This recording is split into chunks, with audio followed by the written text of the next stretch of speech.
পুঁজিবাদী সমাজে তাহলে রাষ্ট্রটি শ্রেণী শোষণের যন্ত্র হিসাবে কাজ করছিল। পুঁজিবাদী সমাজে রাষ্ট্রটি শ্রেণী শোষণকে বজায় রাখার যন্ত্র হিসাবে কাজ করছিল। পুঁজিবাদী সমাজে রাষ্ট্রটি পুঁজিপতিদের স্বার্থে কাজ করছিল। তাহলে এই সমাজে খারাপ কে ছিল? শ্রমিক শ্রেণী খারাপ ছিল, যাকে মার্ক্সবাদীরা সর্বহারা শ্রেণী বলছেন। মানে সব হারিয়েছে, যে শুধু শরীরে তার ক্ষমতাটুকুই পড়ে আছে, যে ক্ষমতা দিয়ে সে কলকারখানাতে কাজ করছে। এখন এই সর্বহারা শ্রেণী, তাহলে এরা নিশ্চয়ই যে সিস্টেমটি চলছে এই সিস্টেমটি এরা চাইবে না। যে প্রচলিত সিস্টেমটিতে তারা ভালো নেই, সেই সিস্টেমটি তারা চাইবে না। যারা ভালো আছে তারা চাইবে, যারা ভালো নেই তারা চাইবে না।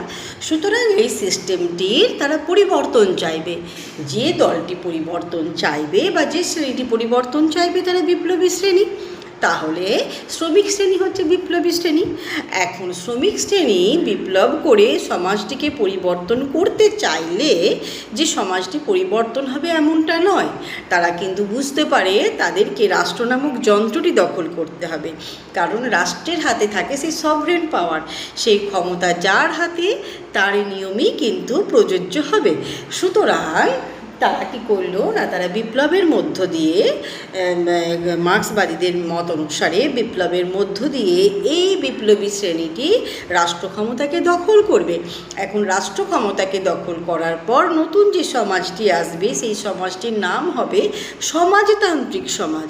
এই সমাজতান্ত্রিক সমাজের কয়েকটি বৈশিষ্ট্য আছে। সেটা হচ্ছে এখানে প্রাইভেট প্রপার্টি থাকবে না, প্রপার্টি চলে যাবে পুরোপুরি সমাজের হাতে বা সোসাইটির হাতে।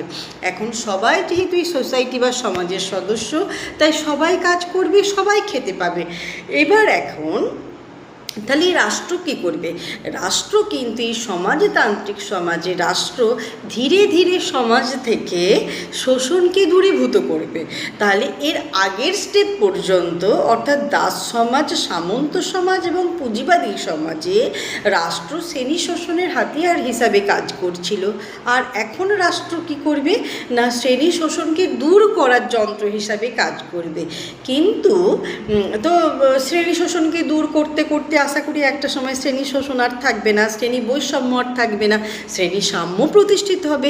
সেই দিন কিন্তু রাষ্ট্র নামক এই যন্ত্রটির আর প্রয়োজন থাকবে না, কারণ শ্রেণী থাকবে না, শ্রেণী শোষণ থাকবে না। তাহলে শোষণকে প্রযুক্ত রাখারও কোনো প্রয়োজন থাকবে না, শোষণকে দূর করারও প্রয়োজন থাকবে না। তাই তো হবার কথা ছিল, কিন্তু এমনটা হয় না। বাস্তবে যেখানে যেখানে সমাজতন্ত্র প্রতিষ্ঠিত হয়েছে সেখানে সেখানে মিরাকল